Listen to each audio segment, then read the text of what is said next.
Yun, musta Kamoto Friends and Kasumi, Kadiyo and Kasuper 8. Yung update ko lang kayo sa aking Hero 110 Hero Zoom 110, minor DIY lang and bling bling sa aking motor kasi hindi pa naman sa atin to. Sayang mag-upgrade or maglagay ng mga accessory pa, minor lang. Ngayon side mirror ang gagawin natin. Lalagyan ko siya ng blind spot side mirror. May mga ibang video na ako ng about dito, lalo sa aking Super 8 ko at sa Dio 110 ko 2021. Ngayon kay Sumi, kay Hero Zoom 110 natin, sa DIY ko lang ito nabili at mayroon din akong i-update sa inyo. Nasa muna natin at medyo dito merong parang ano siya, blurred ba tawag dito, sa viewing niya parang naka-concave ba siya tawag nila. Comment down below dito sa part na to, parang may grado ba, parang ganun. Ngayon sa binili Mr. DIY. Ayan, bumili na rin ako ng microfiber cloth. Tinermo ko dun sa kulay ng aking Hero Zoom 110. Ayan. At ito, blind spots side mirror. Binuksan ko na para mabilis. And since one hand tayo or one man team, balikan ko kayo pag install. Dito ko balak ilagay dito sa side na to kasi dyan yung mayroong parang grado siya. Yan, para ano na rin sa mga nagkakat or nag-overtake sa kanan o sa kaliwa. Nakita ko din ng yan, dyan ko ilalagay. Out of view pala. Yan, at pakita ko sa inyo pag na install ko na. Hindi ko muna ng alcohol para kumapit tong double sided tape.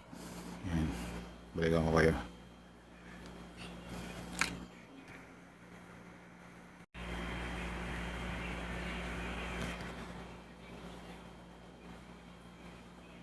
Na-install ko na since one man team tayo o one hand, kaya in-install ko muna.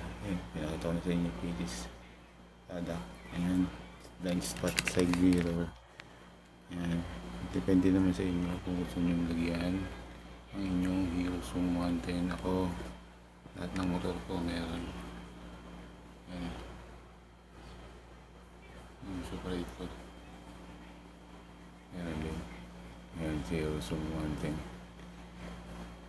Adjust ko na lang bukas yan sa aking biyahe pagpasok. And update ko lang din kayo dun sa last video upload ko about the fuel consumption ng Hero Zoom 110 ko.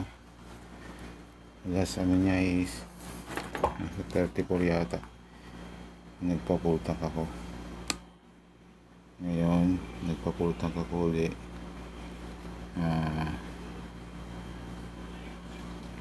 Nakita ko lang sa inyo. Honest to goodness naman to. Yan, makikita ninyo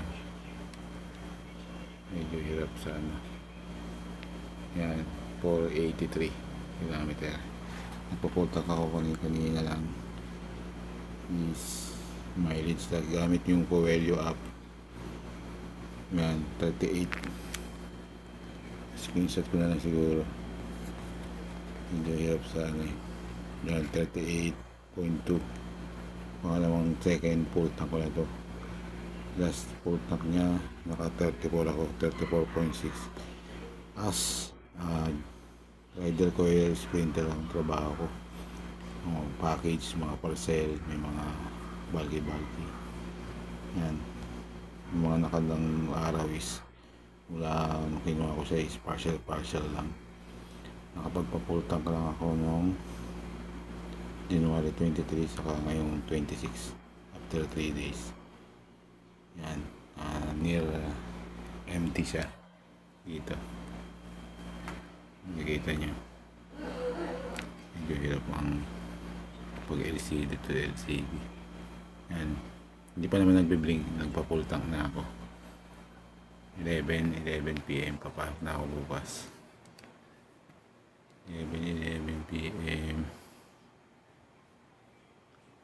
oras na. Yun, update lang. At maraming salamat sa mga nanonood ng aking mga video upload. Start ng aking channel mula sa Kimpo Super 8, Honda Dio 110 2021. Ngayon, ang Hero Zoom 110 ko, acquired siya ngayong January 2026 naman. Maraming salamat at ride safe sa ating lahat. God bless sa inyo.